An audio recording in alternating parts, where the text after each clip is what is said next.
test pour l'intro. J'ai envie de lire. Je me sens pas bien.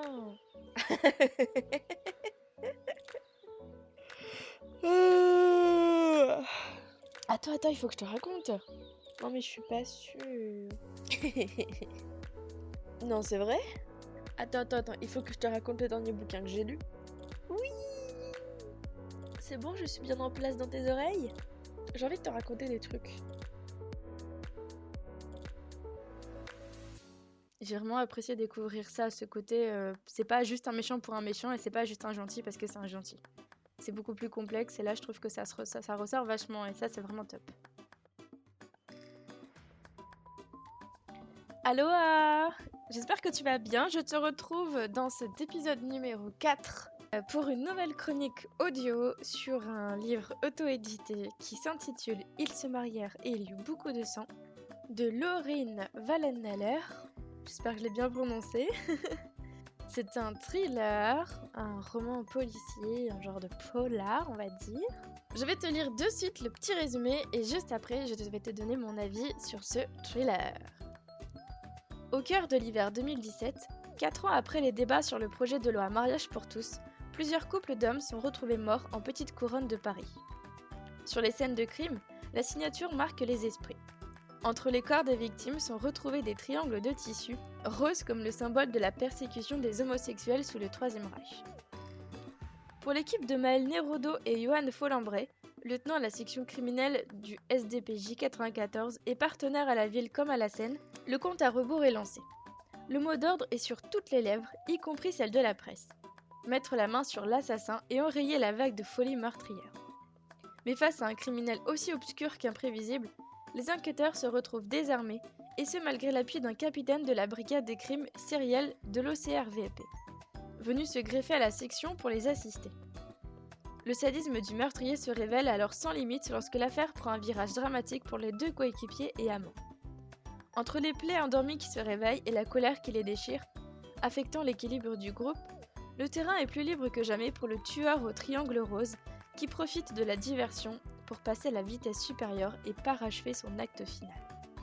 Alors, comme je te disais, c'est pas du tout des sujets hyper joyeux. On parle de corps, de meurtres, de crimes, même de tueurs en série, puisqu'il y a plusieurs couples d'hommes qui sont retrouvés morts, etc. Et le tout sous une belle étiquette d'homophobie, parce que le meurtrier a pour signature de laisser des triangles roses, qui est le symbole de la persécution des homosexuels. Déjà, merci beaucoup à toi Laurine de m'avoir fait confiance et de m'avoir envoyé ce service presse. J'ai pris, une fois encore, beaucoup de plaisir à découvrir une autre plume auto-éditée. Quand je reçois un service presse, je ne regarde ni la couverture et je ne lis pas le résumé parce que je veux le lire avec le moins d'a priori possible. Et là, du coup, je ne savais pas à l'avance donc, que c'était une enquête policière, etc. Et ça m'a particulièrement plu en fait d'entrer dans le récit sans forcément le savoir parce que rien que dès les premières pages on comprend qu'on est dans la tête, dans le passé du tueur et on a tout de suite une idée de ses motivations, à savoir de son homophobie. Pour ce qui est du côté policier, de l'enquête, etc., de ce fil rouge tout du long, donc on part avec des cadavres et ça va de pire en pire jusqu'à la fin. J'ai trouvé que c'était très bien écrit parce que le suspense monte vraiment en crescendo. Et par moments, là où Laurine a très bien fait, c'est qu'elle découpe ses chapitres de manière à ce que quand on termine un chapitre, ça nous coupe en plein dans l'action et on est impatient de découvrir la suite. En tout cas, moi, c'est le ressenti que j'ai eu. C'est-à-dire que ça va nous couper en plein dans nos réflexions qu'on est en train d'élaborer tout en même temps que les personnages, on est en train de les suivre aussi. Et là, ça nous coupe en plein dedans, ce qui fait que c'est hyper bien joué parce que le suspense et la tension sont à leur comble. L'enquête, elle est bien menée du début à la fin, il n'y a pas forcément d'incohérence, il n'y a pas de facilité, ça se résout pas si facilement que ça. Il y a plein de petits rebondissements par-ci par-là et du coup ça apporte vraiment du piment. Ce qui est encore plus prenant je trouve et ce qui est un choix très judicieux je trouve, c'est que les enquêteurs sont eux-mêmes homosexuels, c'est-à-dire qu'ils sont les premières cibles de ce tueur fou qui est là, qui rôde encore dans la nature. Ce qui fait qu'on est à la fois dans ce côté, on veut absolument résoudre l'enquête pour arrêter ce crime, mais et en plus ils sont eux-mêmes les profiteurs des victimes potentielles de ce fou. Et une des choses qui m'a beaucoup plu lors de cette lecture, c'est l'alternance entre l'enquête policière que l'on suit avec toute la brigade du SDPJ 94, tous les lieutenants de la section criminelle, etc. Et en même temps, la vie des personnages principaux, à savoir Maël et Johan, qui sont du coup à la fois partenaires partenaires en tant que flics et à la fois en tant que dans la vie quotidienne, dans la vie de tous les jours. Parce que ça nous permet de nous rendre compte ce qu'ils ont déjà eux-mêmes traversé en tant que homosexuels, donc avec tous les actes d'homophobie qu'ils ont déjà pu vivre et subir, et parce que ça fait écho, donc avec tout ce contexte de psychopathes complètement homophobes là. Et il y a également des bouts de passage où on apprend toute la psychologie du meurtrier, à savoir pourquoi il est devenu comme ça, d'où c'est parti, tout ce qui est depuis son enfance et tous les événements et toutes les choses qui se sont passées qui ont déclenché cette nature psychopathe, cette nature de meurtrier en lui, et le fait de pourquoi il a une dent contre les homosexuels et qu'est-ce qui le motive en fait, c'est vraiment ça. C'est ses motivations et qu'est-ce qui le motive. Pour ce qui est du déroulement de l'enquête, je trouvais que ce n'était pas forcément très original, même si, comme je disais un peu plus tôt, il y a beaucoup de rebondissements, et ça c'est super top, parce que du coup vraiment le suspense nous prend aux tripes et à la gorge à chaque page, à chaque chapitre en tout cas. Mais en termes de déroulement, c'est pas hyper original, enfin voilà, ça se passe comme une enquête, où il y a tout un processus de recherche, etc. Après c'est une enquête, donc ça peut pas non plus se passer de manière complètement loufoque. Donc disons que c'est très bien écrit, parce que dans les faits, enfin en tout cas de ce que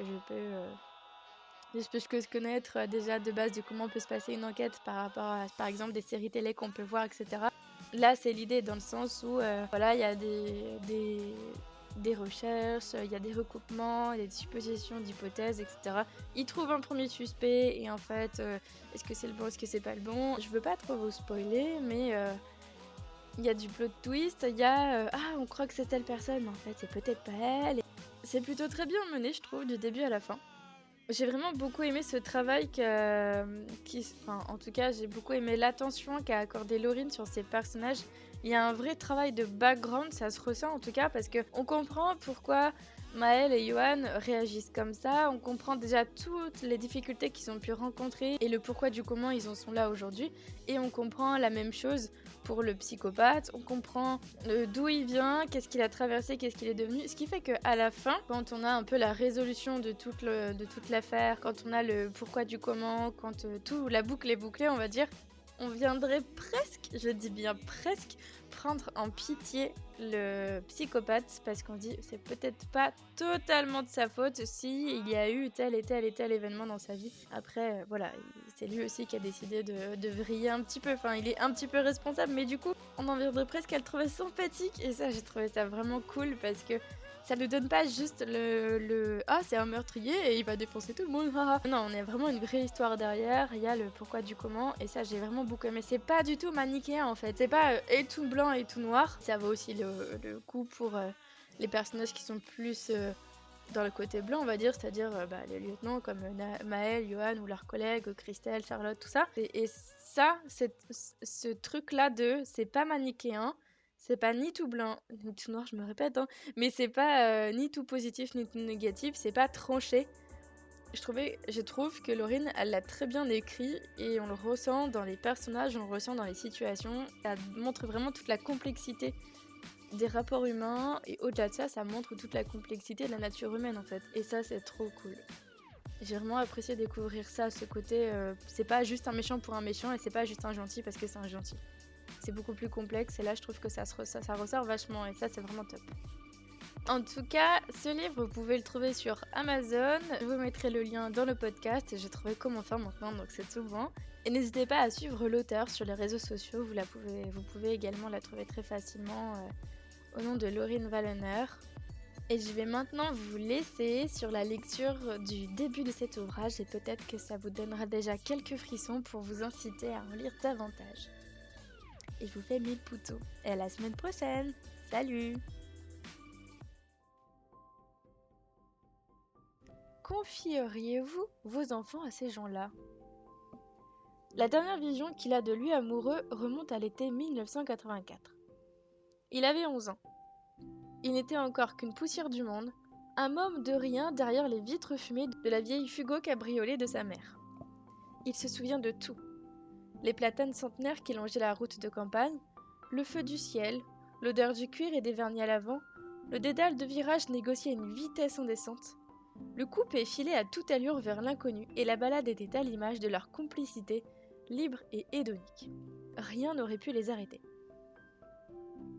Chahutés par l'élan de la décapotable, leurs cheveux crépitaient dans un balai décousu. On était loin de la grâce filmique d'une image d'Épinal, mais il avait tenu à immortaliser l'euphorie du moment avec son caméscope, l'un des tout premiers modèles pour l'époque. Esprit bohème oblige, l'objection maternelle ne tarderait pas à venir. C'était toujours la même rengaine. Elle se lançait dans un monologue sur l'importance de vivre l'instant présent, qu'il faisait mine d'écouter religieusement pour, au bout du compte, refuser de lâcher la caméra, un sourire insolent au coin des lèvres. Elle le traitait de sale gosse, il répondait avec audace qu'elle était une mère parfaite, et la boucle était bouclée. Dans une réfutation complice, l'injure suprême avait éclaté. À leurs yeux, la perfection était une insulte, celle qu'on ne prononçait jamais, pas parce que c'était interdit, mais parce qu'on savait qu'elle rendait la vie moins belle. Dans la famille Brin de Folie, on militait pour le droit à l'imperfection, pour tout le monde et tous les jours de la vie. La joute verbale s'achevait toujours sur de grands élans de rire, mais ce jour-là, quelque chose touchait au sublime. Avec sa tunique large et son ventre arrondi, elle dégageait l'aura hypnotique d'une mère comblée. Elle était prête à donner la vie à un petit frère qu'elle espérait le plus imparfait possible, au moins autant que son aîné. Il s'était déjà surpris à envier son père quand il les trouvait enlacés au coin du feu, les soirs d'hiver où elle abandonnait ses couleurs pour l'étreinte fade d'un mari doux et attentionné. Elle était belle, si belle. Dans ses yeux, jamais personne ne brillerait autant qu'elle. Jusqu'au bout, jusqu'à la nuit éternelle, elle aura été son unique amour. Une moue incrédule se perd dans l'obscurité. Appuyé contre un arbre, il scanne le paysage d'un œil appliqué. À cette heure-ci et à cette période de l'année, il a peu de chances de croiser âmes qui vivent. Les parents viennent de coucher leurs enfants et profitent d'un court instant de répit avant que leur progéniture se rappelle à eux, revendiquant haut et fort le droit à un verre d'eau ou une histoire. Les célibataires sortent la vaisselle des placards et se préparent à engloutir un plateau de télé pour mieux avaler la solitude. Les dames âgées se sont retirées dans leur lit déjà chaud des mots muets qu'elles envoient à ceux qui les attendent derrière la lumière. Grandes habitudes pour petite vie monotone. Même l'eau de la Marne, face à lui, est éteinte. Une fumée blanche et compacte s'échappe d'entre ses lèvres. Dehors, il ne doit pas faire plus de 2 degrés. Il frotte ses mains l'une contre l'autre pour se réchauffer quand des pas et des murmures se font entendre à l'autre bout du parc municipal. Comme prévu, il pénètre dans son champ de vision. Les voix trouvent un écho dans la nuit. Les regards sont complices, les mains se cherchent et se trouvent. Sébastien Leroy et Julien Delahaye transpirent le bonheur d'être ensemble. Ils se promènent ici toutes les semaines, le même jour, à la même heure. Les repérer était un jeu d'enfant, et l'enfant qui les restait s'y adonnait avec un plaisir sadique. Le tandem ne remarque pas la présence de l'inconnu qui les prend en filature. Son oreille aiguisée suit leur conversation de près, et une fois encore, il est question des préparatifs de leur mariage, prévus pour mai. Toujours le même cinéma, pense-t-il si fort que les mots létifères résonnent dans son esprit jusqu'à lui donner l'impression qu'une voix les lui hurle. Un sourire malsain erre sur le visage du guetteur. 11 ans de vie commune et un mariage au bout, tout ça n'a rien de normal. Plus il les observe, moins il comprend.